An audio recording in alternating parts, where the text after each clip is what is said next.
Lovely Good Samaritan story coming up. I heard. Such a lovely one. Lady helping a lady. We're going to be speaking to a couple of ladies. One was in absolute, imminently dangerous trouble. So what did the other do? Did she actually drive on by? No, she didn't. She stopped and helped. Well, the lady who's been helped would like to thank the lady who helped her. I absolutely love this story. We were emailed by a BBC Essex listener who explained how his wife had been on the A12 in the outside lane when her bonnet flew up and smashed her windscreen.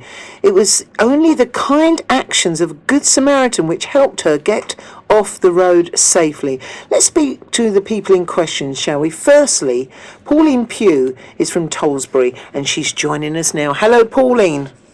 Hello, Sadie. So tell us the story. Thanks so much for telling us this. Tell me the story. You were on the A12 last week.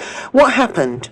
Well, I was on the A12 last Thursday midday. I was overtaking a couple of lorries, and all of a sudden it was just like an explosion, and then I couldn't see a thing. The bonnet had actually flown back and smashed the window screen and obviously was laid against the roof of the car. Couldn't see anything, nothing at all except the barrier that was coming towards the side of my car. I put my hazards on extremely quickly, and then I just sort of froze for a few seconds, literally, and then there was this lovely lady called Maddy who appeared at the side of my car, and she was so kind and so helpful. I mean, she took her own life really in her hands by stopping in front of me. So she stopped in front of you when you're on the A12. What, in your fast lane, middle lane, slow lane? Where were you? In the fast lane, in the outside fast lane. I thought so, yeah. It was just such a nightmare, Sadie. But this person has just made me think. Yes, there is hope in the world for us all. She was so kind. Crikey. And you got to know her name. So what did she actually do? Well, she obviously she helped me. She calmed me slightly, and then I said to her, I really don't know what to do. She said, well, look, I tell you what. She said, I'll go back to the car because that's where my phone is. I'll see if I can Google something, and if not, I will call the police. So that's actually what she done. Right. And then she came back to the car, and there was a slight, because I couldn't see anything, obviously, because the mirror that looks out of the back of the car was completely distorted. Right. She says, we've got a gap in the traffic. I suggest that you make your way across to the other side, right, onto the hard shoulder there. And anyway, then I said to her, well, because she'd got her mother, I think, in the car with her, and of course she was on the fast side. So it was all a little bit daunting for a few minutes there, but I would just like to thank her so very much. Well, stay with me, Pauline, because you're going to be able to do that, because straight after the travel, we'll be speaking to your Good Samaritan, and you can thank Maddy from Helsted.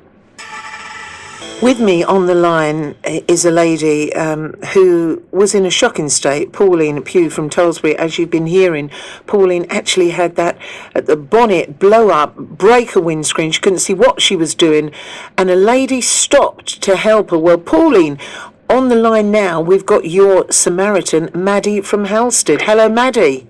Hi. Hello, Maddy. How are you? I'm fine, thank you now, and I thank you so much for, putting your life in danger, quite frankly. I don't know how to thank you. I really don't. I don't know, it just reinforces my faith in humanity, really. You are such a kind person. I don't know, I want to thank you from the bottom of my heart. Thank you so much. Oh, you're very welcome. Maddy, tell me the story from what you saw. What happened? I was just, me and my mum and my baby, actually, were on our way to IKEA, of all places. And basically, there was a van in front who put his hazards on, so I didn't see exactly what had happened anyway. So I was slowing down, and as I slowed down, obviously this car pulled over to the right-hand side, and as I drove past, I saw that the windscreen had smashed and the bonnet had flown up, so gut reaction was to just pull over, because I kind of thought, oh my goodness, like, if that was me, I'd need somebody to stop, because they might not know what's happened and be in shock and stuff, so I just quickly pulled over. Into the fast lane this was? Yeah, I mean, there was just about enough space sort of to that side to pull mostly off the road, but obviously it's not a proper place to stop. And then just ran back and then found Pauline, who was a bit in shock, and I just asked if she was okay and what I could do. And that's it, really.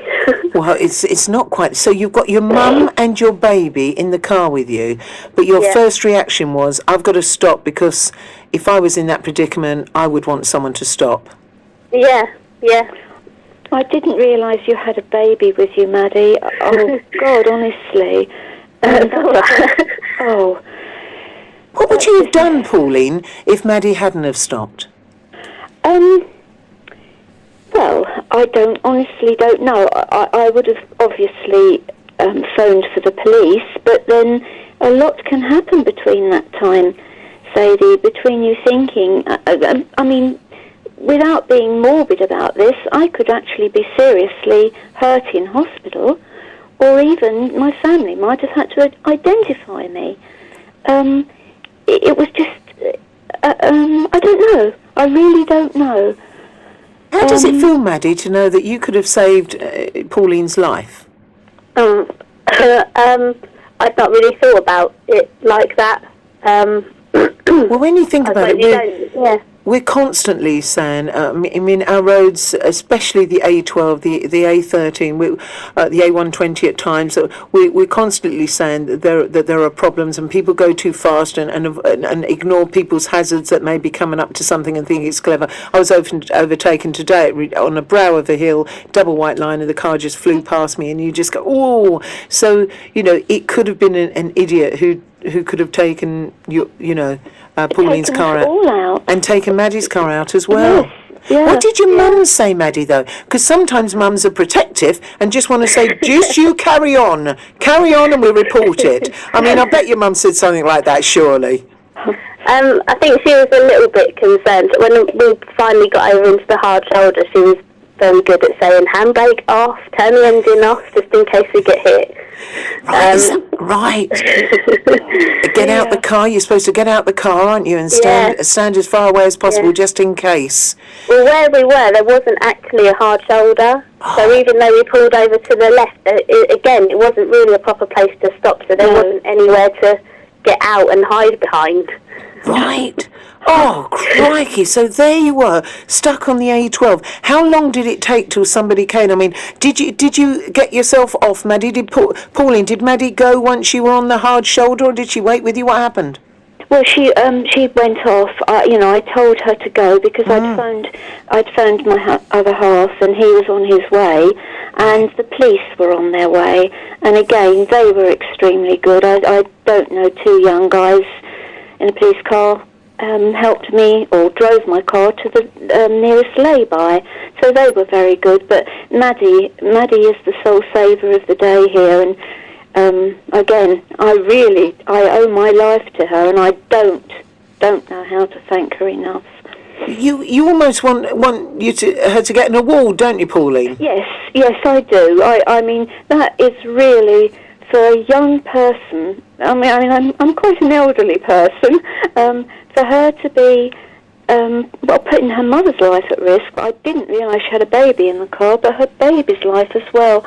God, she really does need something. She really, really does. Which is why I so am pleased that your husband got in touch with us, so we could have you on the programme to let everyone across Essex know. Yes. How special, and lots of other places. Well, they listen to us, as far as crikey, Isle of Wight. I mean, all over the world they listen, and to know how good Maddy was. Is this surprised you, Maddy? Was it one of those things? They often say that when adrenaline kicks, when something happens, you've got 5 fight or flight. You obviously had fight that day. Fight to help Pauline get in a safe position before you went on your way. How did that kick in? I don't know. It's just literally a split second gut reaction, and I just pulled over. Would you do it again? The nosiness of me. I'm a bit nosy, so I want to see what's happened and what's going on. Not at all. Thank you so much, Maddy, even for whatever, but just thank you so much. I can't thank you enough. I really can't. Pauline and Maddy, I thank you so much for being my very special guest in this last hour of my programme today. I really do. Thank you very much indeed. Thank you, Sadie. Thank you, Maddy. Thank you. You're very welcome. Thanks very much. Pauline Pugh and Maddy from Halstead. What what can you do? You've got a baby in the car. You've got your mum in the car, and you see something happen, and you think, I've got to stop and help that person, because if I was in that position, I wouldn't want them to help me. And thank you as well to Pauline, who made such an effort to be able to thank her Good Samaritan.